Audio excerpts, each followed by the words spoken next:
One more. Manify.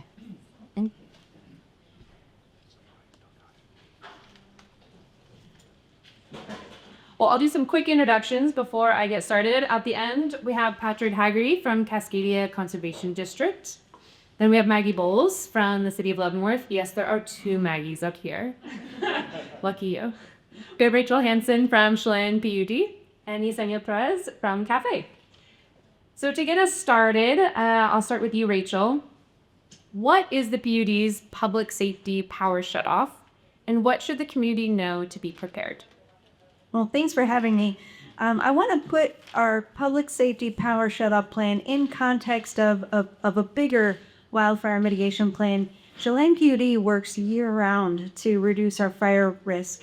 We're doing things like trimming trees away from lines, undergrounding where we can. We're upgrading our equipment. We're converting our wood poles into steel. There's a lot of things that we're doing year-round.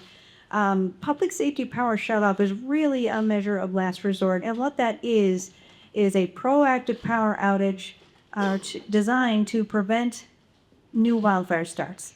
Now, before I kind of get into the details of that, can I get a raise of hands? How many of you are aware that Chelan PUD has a PSPS plan? Raise of hands. Okay, so about half. Very good. All right, so let me go through the process with you. So Chelan PUD, we monitor weather conditions really closely during fire season. And the kinds of conditions we're looking for are the kinds of conditions that could lead to a catastrophic wildfire. So we're talking about really high winds, very dry fuels, low humidity, high temperatures. This is more extreme than a red flag warning. It's the kinds of conditions that, we were seeing back in 2014, 15, those big fires. So those are the kinds of conditions where we want to do everything we can not to start a fire.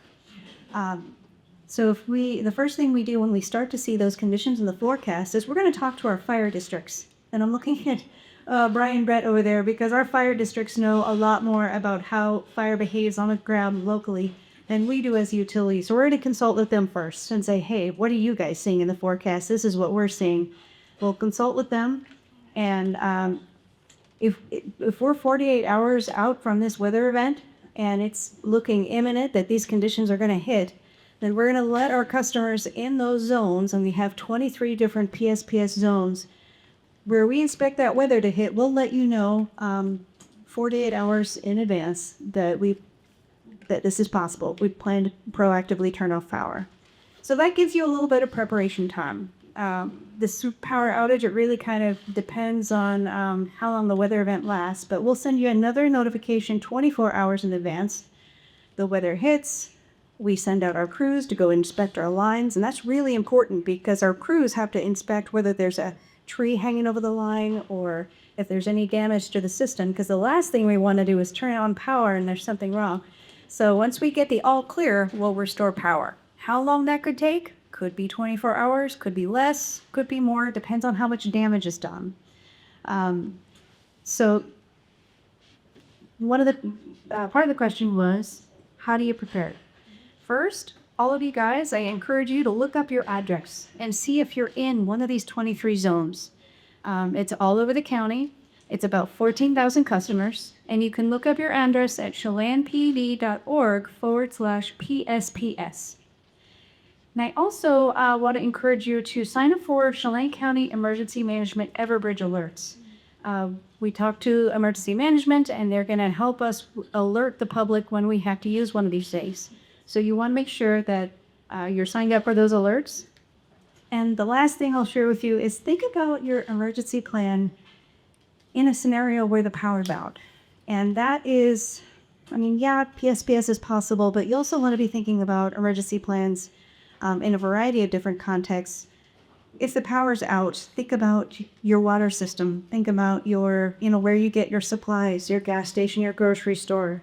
And you also want to think about those who have life-saving medical equipment. If you yourself, or if you know someone who has life-saving medical equipment at home, please encourage them to sign up for our medical electrical registry through Chelan PUD. Also, Chelan County Emergency Management has a vulnerable persons registry, and that helps us with awareness to find out who might be affected in what zones. So those are how you get prepared for PSPS.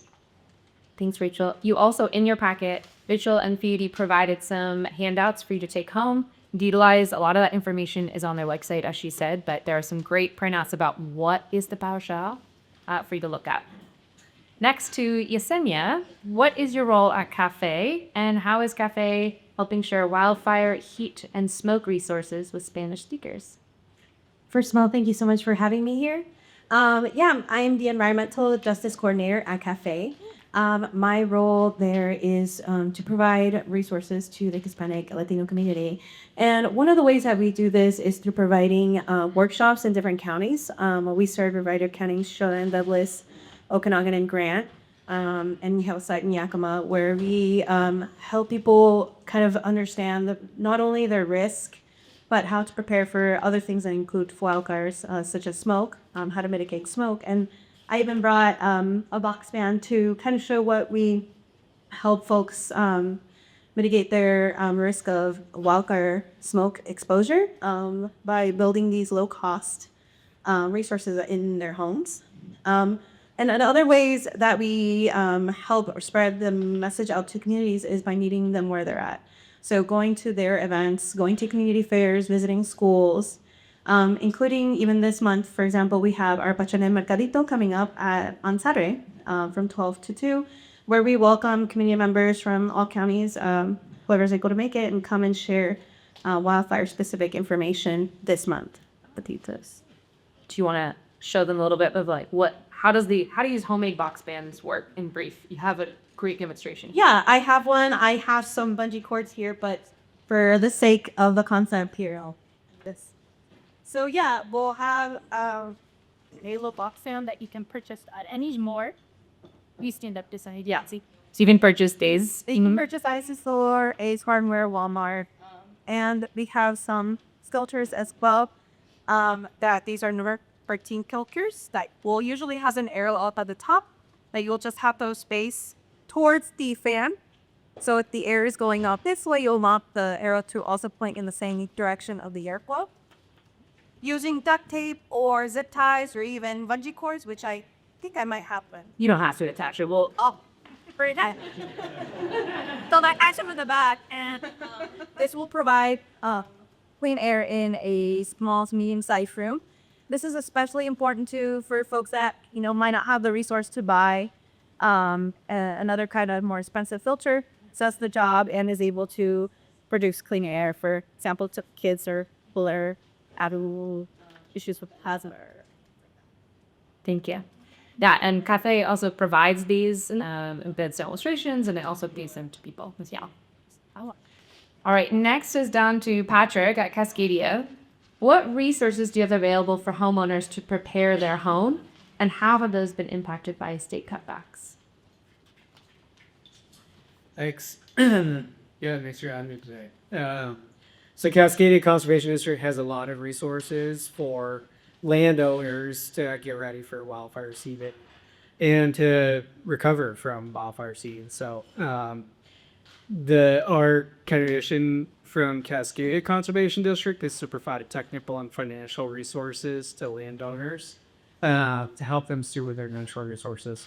As the slides that Hillary France showed, everybody in our county is dealing with this, and so it's really an issue that people have to deal with, participate in at the home scale. So we've got a wide variety of programs that really focus on opportunities for the individual, opportunities for the neighborhood, and opportunities for one at community scale.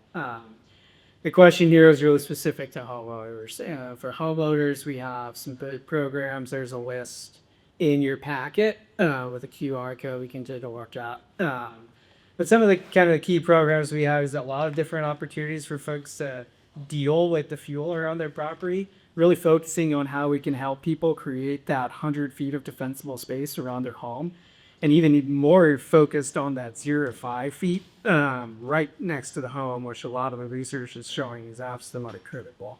So those are things like free chipping in programs. So people reduce those fuels, and then we come by with our chipper and we chip that stuff up for trucks. And we're trying to do that at a neighborhood scale as well. We have free debris disposal days at the Chelan County and Whitney facilities every year. We have a fuels crew that goes out and does free defensible space. It's a partnership with local fire districts. They're seasonal firefighters. We provide funding too, so they can go do defensible space for really folks that are in that low income, socially vulnerable population. Maybe just elderly, can't get the work done. And it's amazing. A lot of the people that are using that program are folks that are facing which really tough insurance situations where they've lost insurance and we've accomplished this work that is done. So we also work a lot with folks after fires, so providing site visits and technical expertise and during projects. So we were up on Lake Chelan last fall and spring helping landowners in the Steven area who are very vulnerable to post-fire flood impacts. And so this might be things like erosion control projects or physical structures to protect the home from a post-fire flood. We provide free home assessments, and so we can have us out and we can do a risk assessment of your home. And then we provide cost share financial assistance. So that's really something we work with primarily with small private forest landowners to reduce fuels, improve the forest health. And that's something we're really doing in close cooperation with our state and federal partners, the DNR, the Forest Service, really trying to coordinate those projects so that they're happening in strategic locations and in places where that investment is to build a forest. Awesome. Thank you. Yeah, I wanted you to touch on that last piece too. For Maggie at the City of Leavenworth, we've heard the WUI code mentioned, so please also tell people what that is in case they didn't know. And then what has the City of Leavenworth done in their building code to be more fire-wise, and why is this important for all of Chelan County? Thank you so much. I'm excited to be here. So the WUI code, this goes out to about 2018. I didn't get these printed out for everybody, but you'll get a copy at some point. But I kind of put a timeline on there. So 2018 was when the state law required that we establish this WUI map. So then 2020 hit, DNR came out with that map that basically showed the city of Leavenworth was in the primary, basically the full primary zone, some secondary zones. And we were just identified as like the number one, as you saw on that map before, ranking we're in serious danger there and we need to do something. 2021, we passed unanimously by the city council. We got very limited pushback from the community because it is very important. So the WUI code establishes regulations for building construction in the specific zones. We chose to basically adopt everything that's required in the primary zone for our community because of the high risk. So we adopted strict roofing standards, wall standards, and standards for decks and appendages to buildings. Those were straight out of the RCW requirement. And then we met with Fire District 3 and our building official at the time and worked through the WUI code and what would be the best options for to include. So what would be the highest risk? So we went through, looked at eaves and soffits, those, what you can do to prevent embers from getting into your vents and your air intakes, looking at gutters, making sure that the type of gutter people are putting on is metal and does have a way to be protected from debris, looking at enclosures and just basic life safety. We want to protect people. That's what our department does. And then we added a section that is just recommendations at this point from the fire district, and that included some of the home hardening and the defensible space and landscaping. I think with this being the first time adopting the code, there was a little pushback to mandate that because enforcement will be very hard in our small community. I think at this point now that the home hardening has kind of gone through, people are accepting it. I don't remember who mentioned it's like Brett mentioned it's about $4,000 more for contractors to build to the WUI code. It's definitely worth it. It does protect your home. We had a fire locally like 2 years ago, I think, and the house burned down, and the house next to it was newer, had been built to WUI code, didn't have any damage, and I think the houses were only 3 feet apart. The house on the other side had damage along that entire side because it was older and wasn't WUI graded. So it was a very clear picture as that this works. It is helpful, and it is protecting buildings and the public. So our next step, sorry if I'm over talking, is with our code update. We're going through the comprehensive plan update right now and the climate element. We're going to look at fire resilience as a mandated thing now instead of just recommended. So on the back of this sheet, it shows, the defensible space requirements, the type of plants. And so we just are trying to find a way to regulate that, and it will require a robust program for compliance. But the goal there is, now that we have our structures built to this standard, let's get that defensible space so we can protect even more. So, and I don't know if I answered the whole question. It is important for the whole county. It's really awesome. I think most of the cities have adopted a form of the WUI code. I know Wenatchee, Chelan, Leavenworth, but I don't believe the county has adopted a WUI code at this point.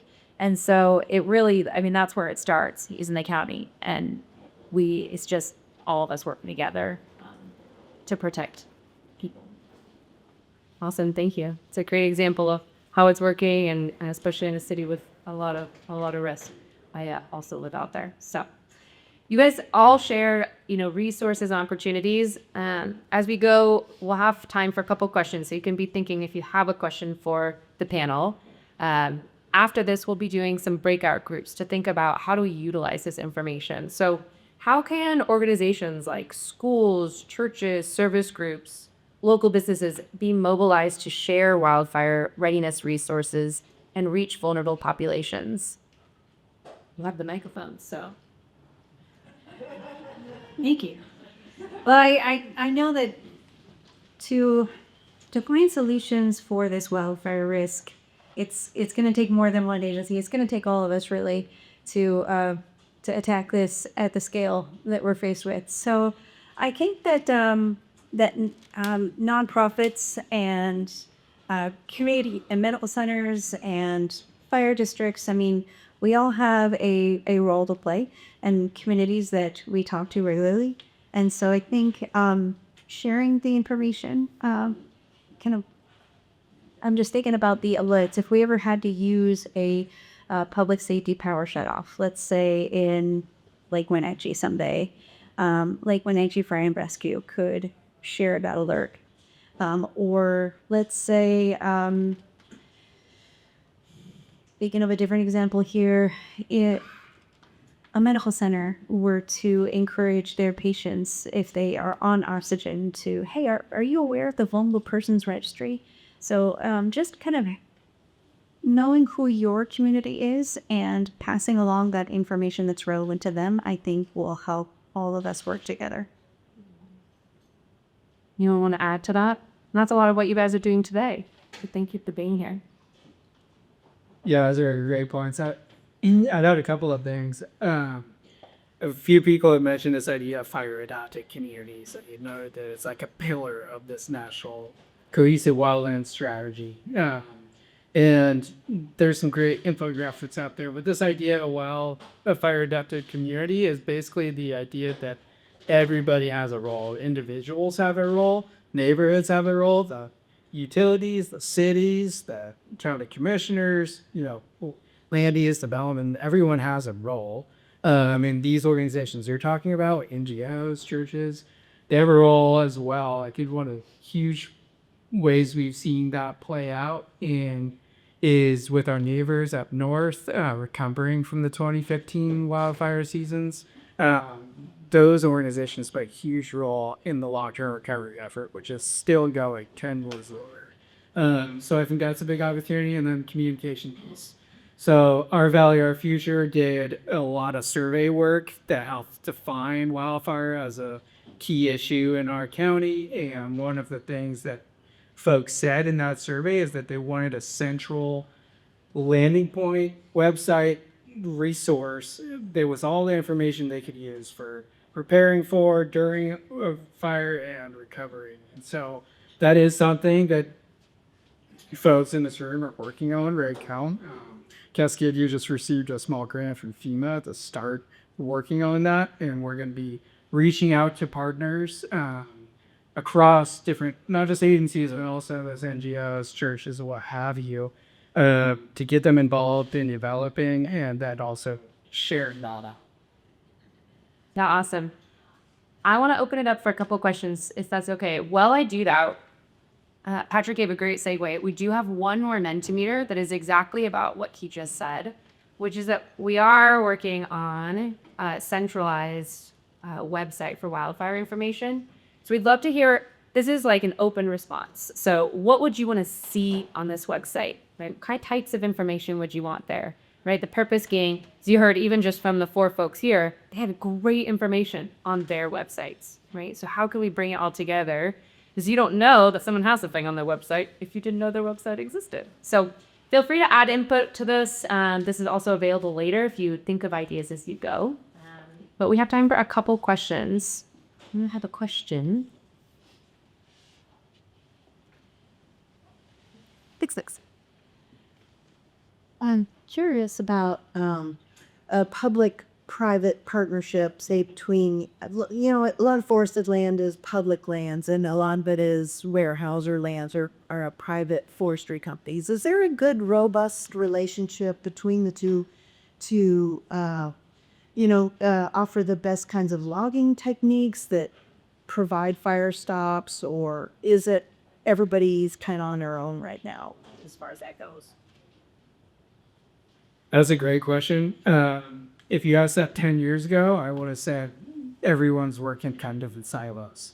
There's been an immense amount of progress over the last decade. And a lot of that has been a result of coming up with some shared prioritization of locations that would provide the biggest benefits to both forest health and wildfire response. And so DNR did a great 20-year strategy to really help us define where that work should go. And now we have local organizations like Cascadia and our local fire districts, but also the state and the federal agencies are working together in these same locations. And a lot of that work, locally, there's the North Central Washington Forest Health Collaborative is really helping bring these organizations together around shared ownership and strategy. And I think like a great example of how it's working on the ground is a group of fire districts, Cascadia County, some other NGOs got together and got a $9.8 million grant that was just awarded this spring through the Forest Service to be really putting together projects with private landowners that tie together work on federal ground and state ground in very strategic locations, like those green spots on the map that Hillary Franz showed in LA. So it's like, let's get those all connected because we know we have a checkerboard ownership in Chelan County, and we're about 85% federally owned. And so coordination is critical. That was a great question. Other questions? So now a question to reply to that Emily's question. Reach out to WSU Extension, Andy Perleyberg, specifically. He's the extension agent of forestry and natural resources. His office is right across from the Wenatchee Jail, Chelan County Jail. He can come out on site with you. And having been a private industry forester, I know private industry has no desire to have either a timber trespass or a fire start on their property that trespasses on you, because then that brings in the bad word attorneys. But WSU Extension, and for those of you in Douglas County, Andy Perlibird will cross county, because right now Douglas County doesn't have a forester through WSU Extension. They were told it's a very valuable resource. Paralleling that, there are funds available for people to apply for grants of DNR, correct, and Forest Service, that either a crew comes in and helps with their property or refund their property or other an application type process. Yeah, there are programs, also called like cost share programs, where the DNR could cover like 50% of the cost of a contractor coming out to defensible space, forest health improvement work. Cascadia has a program like that too. The Natural Resource Conservation Service. So there's really actually 3 options. And then there again, those weren't very well coordinated a decade ago, but now we're really working together, those 3 programs, to find which landowners the best fit for those different programs. But any of us, we have foresters on staff. The best first step is to get a hold of us or BNR and have one of us out for a site visit, and we can get you to the right program for your Sure, promise. That's a huge resource, folks. That's a huge resource available. Exactly. Yeah. Other questions for the panel? Yes, please. Who represents Douglas County?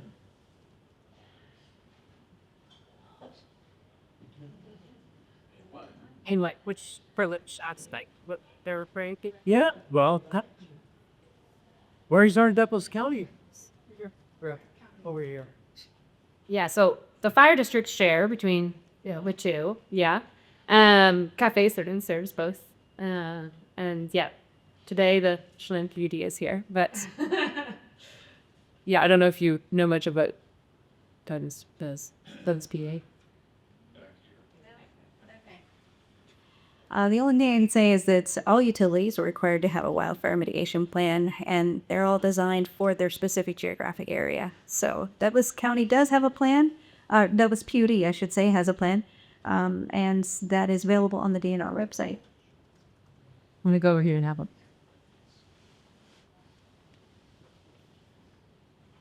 Thank you. My name is Matthew with the East Statute on Car, and I'm that freak.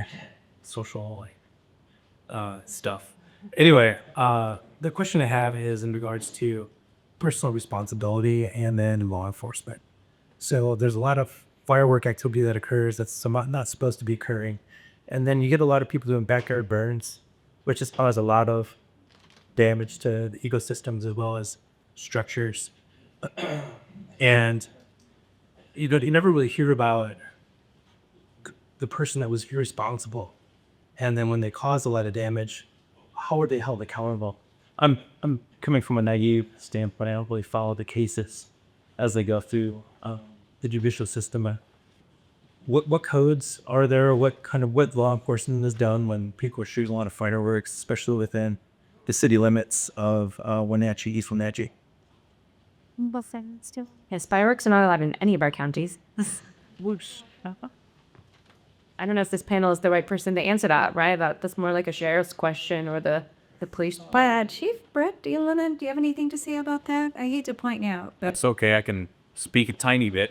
Do I need a mic? No. It gets frustrating, right? I was in the Navy for a while, but I never served in downtown Baghdad. Fireworks have been illegal here for quite some time, but if you look over the valley during the 4th of July, it looks like downtown Baghdad during the war, right? They're being launched continuously. So can law enforcement find everybody and track them down while they're lighting them off? They just can't. And we, firefighters, don't enforce anything. We're not the right people to do it.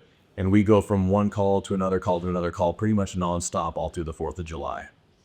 But then when we get the specific fires that the Rooster Cone fire recently was started by somebody hit a chop saw on a pipe their situational awareness wasn't there. The sparks hit the brush. Boom, there it goes. A lot of money was spent suppressing that fire. Did they have to pay for it?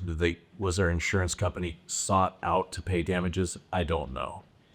The only time we're aware of anybody getting in trouble is generally in the built environment, building fires, when somebody actually gets prosecuted for arson. Our Commissioner of Public Lands, former, she'll know. Hold it. Well, Take it away, Hillary. well, before I was commissioner, I was one of those awful, nasty attorneys too, but so I come with both of those. Let me just say from the DNR perspective, obviously enormous amount of money goes into fighting these wildfires. And what we will do is we have investigators that go out and investigate what caused the fire. And our goal is to be able to track down who it was, whether, you know, it's a private company or whether it's an individual. And then we do hold them accountable.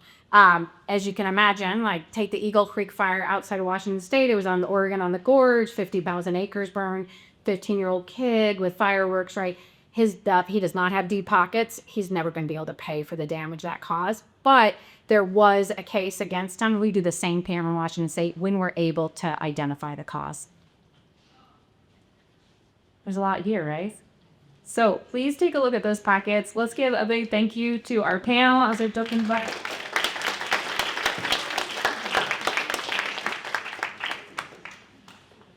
And Ridgen's going to introduce our next piece of the freight covers. Thank you so much, everyone on the panel. Thank you so much for the questions.